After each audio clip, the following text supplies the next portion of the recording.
BNP আন্দোলনে নামলে নির্বাচন পেছানোর সাহস কারণেই।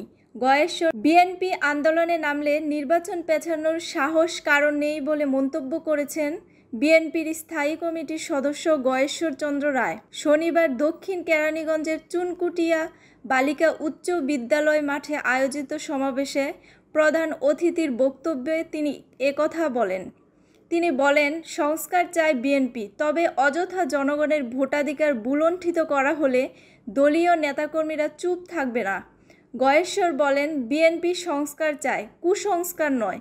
নির্বাচন নিয়ে যারা চক্রান্ত করছেন, আসুন বিএনপির বিপরীতে ৩০০ আসনে একক প্রার্থী দিয়ে প্রতিদ্বন্দ্বিতা করুন। বিএনপি সিনিয়রে এ নেতা বলেন, নির্বাচন নিয়ে ষড়যন্ত্র করে লাভ নেই। বিএনপি যদি মাঠে নামে তবে নির্বাচন পেছানোর সাহস কারণেই।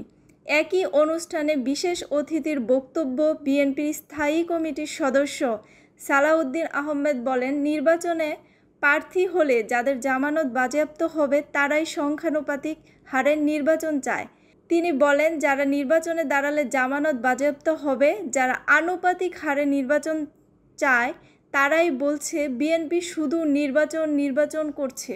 সংস্কার ও বিচারের নামে তালবাহানা করে বিনা ভোটে কেউ ক্ষমতা দীর্ঘায়িত করতে চাইলে তাদের স্বপ্ন দুঃস্বপ্ন থেকে যাবে বলে মন্তব্য করেছেন বিএনপির স্থায়ী কমিটির সদস্য সালাউদ্দিন আহমেদ।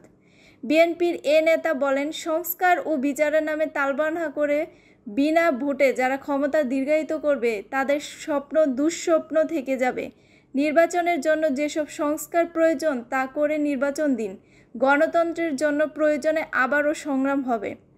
ঢাকা জেলা বিএনপির সভাপতি অ্যাডভোকেট নিপুণ রায় চৌধুরীর সভাপতিত্বে বিএনপির যুগ্ম মহাসচিব হাবিব উন নবী খান সোহেল, সাংগঠনিক সম্পাদক শ্যামা ওবায়েদ, তথ্য প্রযুক্তি বিষয়ক সম্পাদক আজিজুল বারী হেলাল, ঢাকা জেলা বিএনপির সাংগঠনিক সম্পাদক মোকাররম হোসেন সাজ্জাদ ও দক্ষিণ কেরানীগঞ্জ থানা বিএনপির সাধারণ সম্পাদক মোজাদ্দেদ আলী বাবু উপস্থিত ছিলেন। যদি সম্মান না রাখতে পারেন সেটা আমাদের